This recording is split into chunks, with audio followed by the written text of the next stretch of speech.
This is a Thunder Game Report. Hi, I'm Randy Renner at Chesapeake Energy Arena. A lot of streaks extended tonight. The most important, the Thunder extend their winning streak to 8 straight games with a thrilling 111-109 win over the Atlanta Hawks. Kevin Durant hit the game-winning shot. He finished with 41 points. That extends his streak of 30-point performances to 11 straight games. And Atlanta's Kyle Korver wasted little time in extending his 3-point streak. He hit one about a minute and a half into the game. That's 113 consecutive games where he's had a three-pointer. That's an all-time NBA record. It was a heck of a game tonight that the Thunder trailed really right up until the last couple of minutes. They started playing some outstanding defense, got some big shots. Scott Brooks talked about it after the game. So did Kevin Durant and Nick Collison. Well, I thought the first 3.5 quarters, we did not have the defensive intensity to consistently give ourselves a chance to get a stop in that first 3.5 quarters. We gave up too many offensive rebounds. I think their first 3 threes were off of offensive rebounds. And then, the last 6 minutes and the defense picked up. Obviously, Kevin made some big shots down the stretch, made some plays. But I thought in the second half, that fourth quarter, our defense was much better. Surged 4 blocks, and then KD made big plays down the stretch like we're all accustomed to seeing. Coach Michael Kennedy, Norman Transcript, can just talk us through the final play, the timeout and final play, and what you called, and was it exactly what you called up in the huddle? Well, we knew we had the last shot, so we wanted to make sure that we took the last shot. And I thought, we talked about that just coincidentally. We talked about that this morning in our shoot-around. When we get the last shot of a game, teams are going to try to take the ball out of KD's hands, and then we have to be prepared. But I thought we were ready for that to happen. And then KD did a great job of beating that and putting the shoulder down, going right with this pull-up. So it was a great shot. They did have a second and a half to get the last shot, but I couldn't ask for a better executed play. Nick Al, ThunderDive.com. Coach, did you sense your guys just kind of trying to grind it out until they could string enough stops together to kind of get over the hump? Well, that is a grind, but you got to also give Atlanta credit. They're a good basketball team. I know they're banged up like a lot of teams are, but they play hard. Coach does a great job. He has implemented a system of playing hard and playing together, and I think they do that. They lead the league in assists. They run their offensive patterns with great energy. So they're a tough team to guard, and they were making shots, and we were giving them shots. There's no question. Our defense has to pick up. We have to have 5 guys committed on that end of the floor from the opening tap, and when you do come into the game, you got to be ready. And we didn't have that for the first 3.5 quarters. We don't use excuses that, we've had a lot of games. Everybody has a lot of games. We all have 82 games. You got to play with more force on that end of the floor, and that's what we take pride in. Darnell Mayberry, Oklahoma. Scott, how would you characterize what we're seeing out of Kevin right now? There's nothing more to say. The guy he's a special player. He's going to be an MVP candidate until he decides to retire. He's an amazing teammate, which I'm as proud of that as he is as a player. The guy he cares about the game. He cares about his team. He cares about Oklahoma City. He's a great ambassador, not only to our team but the league, to the basketball world. Coach, they came out pretty hot from the three-point range. What did y'all do differently to be able to try to shut that down? Well, we had to do a much better job keeping them from getting offensive rebounds, and we did not do that. They got a lot of points. They got 31 points off of offensive rebounds, second chance. We've been pretty good all year. Top 1 or 2 in the league defensive rebounding. This is one of the few games we did not win that battle of the game, which we take pride in that. Like I said, we were battling. They were making shots. We were giving them shots, but we still have to play with more toughness. Whoever's on the floor, our teammates our guys expect everybody to play with fire, and we didn't do that as well as we have in the past. Josh Kopelman, WWLS Sports Animal. Coach, looking ahead to Wednesday, you guys are traveling to Miami, a team you've lost to 6 straight times, last 6 times you played. What do you think that will be the key on Wednesday night? Yeah, we just got to play a good basketball game. They're one of the best teams in the game. They have one of the best players. They have 3 of the best players. They're well coached. They're a 2-time defending champion. There's enough said and about that team, and rightfully so. They're a special group of guys there. We're going to have to play a good basketball game. We're going to have to play a defensive basketball game. We're going to have to make some shots. We're going to have to take care of the basketball. We don't have to play perfect basketball, but we have to play with perfect effort. And for the most part, we've done that. And, we obviously going to have to play better than we did tonight. Kevin Kosminski, News9.com. You mentioned for most of the game you didn't have the defensive intensity you needed. What was the turning point in that? Was it a moment in the huddle? Did someone take charge?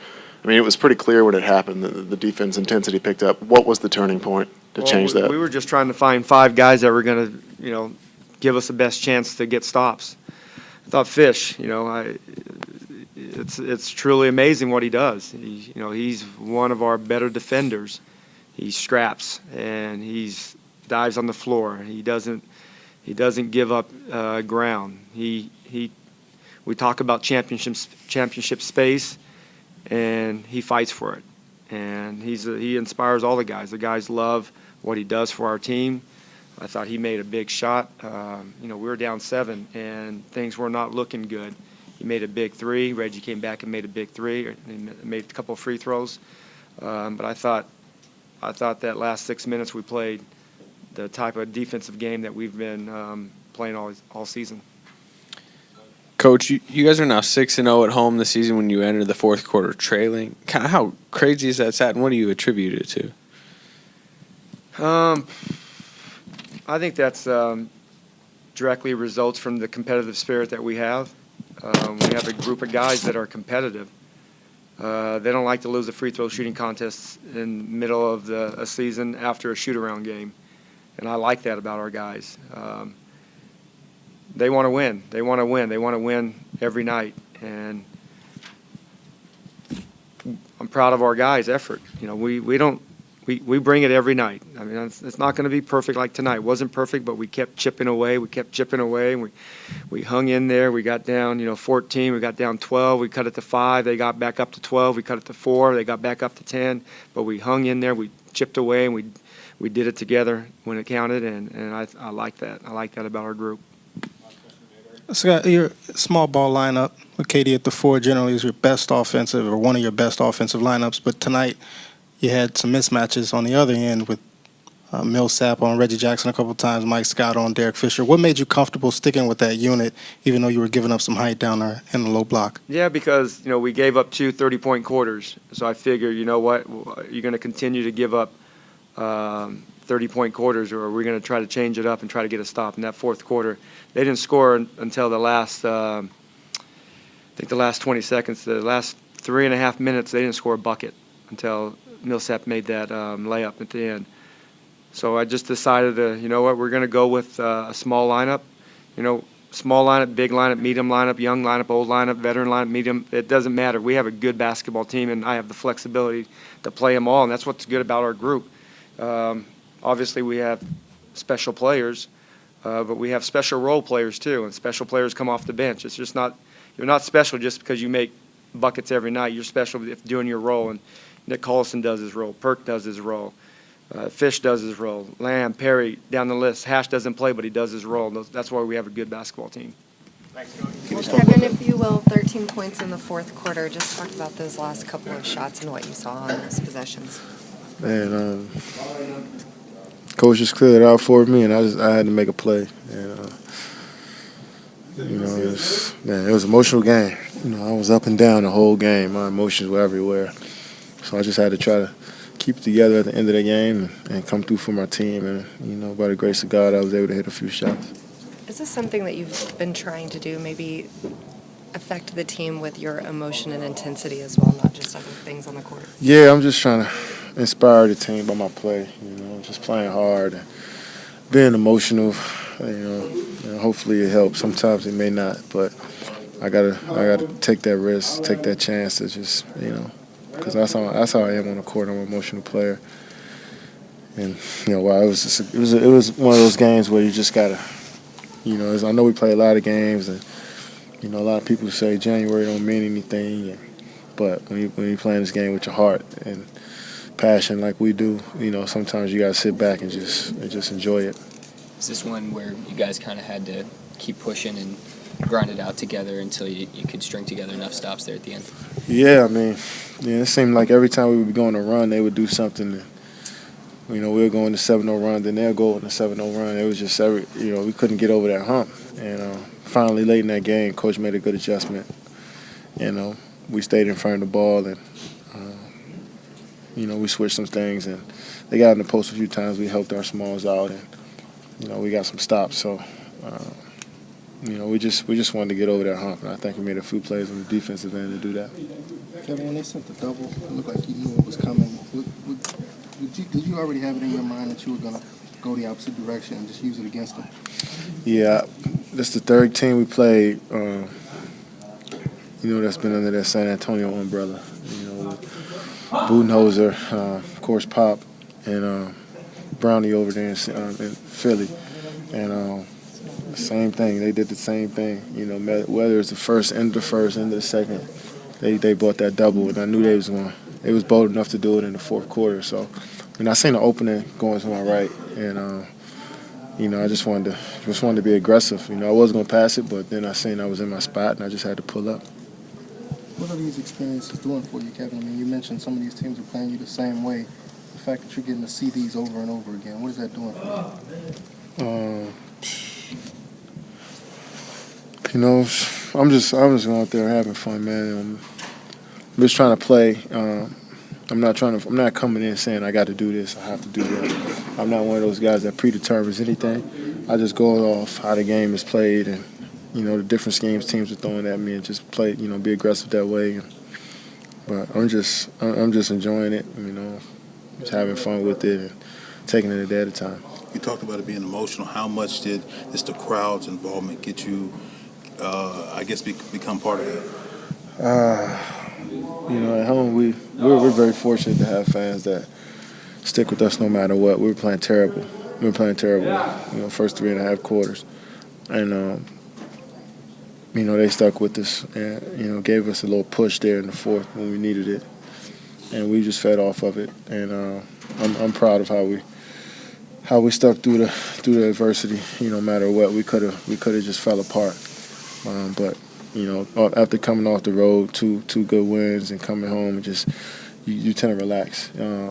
When you're at home, and you seen that early when they was getting everything they wanted. But we calmed down and we locked in. We was able to get some stops and some scores in the fourth. Kevin, you guys got Miami coming up tomorrow. LeBron in Miami. What do you think is going to be the key in stopping LeBron and that Miami team Wednesday? Just gotta play hard. Just gotta. It's a regular game. It's another game for us, and we just gotta focus on us. We're not trying to. We don't come into the game. Of course, we respect our opponent, but we don't come into the game saying we have to stop this guy. We got to stop the whole team, and we just got to focus on us and do what we do. Kevin, we don't generally ask you about your confidence, but with the way you've been playing lately, does that give you even more confidence going into a matchup like LeBron and the Heat on Wednesday? No, I'm always confident in myself. I just don't tell y'all how I feel all the time. Difficult it is to be a star like he's done the last 11, 12 games. How hard is it to do that consistently? The run he's on, it's really impressive, I think. There's very few people in the world who have the ability to do what he's doing, and then also to combine all the other things that you need to allow you to play at that level. Mentally being able to get up for all these games, and it takes a lot of effort. So he's playing great, the best I've ever seen him play, and we need it from him. So he's obviously a huge part of what we're doing, and he's doing other things too other than scoring. He's coming in engaged. He's playing well defensively. He's passing the ball, so he's doing a ton for us. When you and Kevin combine for 49, is that the key? Yeah. Yep, I think every game we win, we can say the same thing. Whatever Kevin gets and whatever I get, it'll be good enough. Nick, the last 6 minutes of the game when you guys turned up the defensive intensity, what was the key to getting you guys going there? Well, we didn't play well early. Our energy was bad. And Atlanta's a really good offensive team. They pass the ball and move, and we couldn't catch their speed. We were chasing them all over the court the whole game. And I think we finally just buckled down and we're more into it mentally. You're going to have games like that. We want to try to avoid that's mental slippage. We want to be a team that can be ready to play every possession. Of course, it's not possible to be perfect every possession, but we want to be better than that. But I think we finally locked in, and it's a fine line on every single possession of being behind on the actions and defending how we want to. And if you're not totally locked in, you can't do it. So I just think that was the difference. We finally got locked in enough to get enough stops. You normally don't need much more other than LeBron and KD being on the court at the same time, but the run that he's on right now, Kevin, does that add even more intrigue to Wednesday's game? Well, that's not for me. I mean, that's for fans to talk about. For us, we want to play well. They're one of the best teams in the league, so we want to be able to see how we stack up against them, and they present a ton of challenges. So for us, we're thinking about how are we going to defend them, how are we going to score against them, and what can we do to win. And of course, it's great for the fans to see those two guys on the court. But for us, we're thinking about how can we get a win. Is it something that you guys need to do better Wednesday against them, or just something different? Well, we need to play better than we did tonight, for sure. We got outplayed most of the game tonight. But the next game, it's a new game and a new day, so we just need to come in and with effort, concentration, and be ready to play each possession. Hopefully, we'll have enough to win. Nick Collison, Kevin Durant, and Scott Brooks. And, of course, all three of those gentlemen were asked questions toward the end of their interview sessions about Miami, and that's where the Thunder head next. They fly out of here early on Tuesday morning. They leave the cold of Oklahoma behind for the warmth of South Beach, and that game on Wednesday night ought to be pretty hot. It's the beginning of a 3-game road trip for the Thunder. They'll also be in Brooklyn and in Washington, D.C. before coming back here early next week. Keep checking back for updates at ThunderGameReport.com.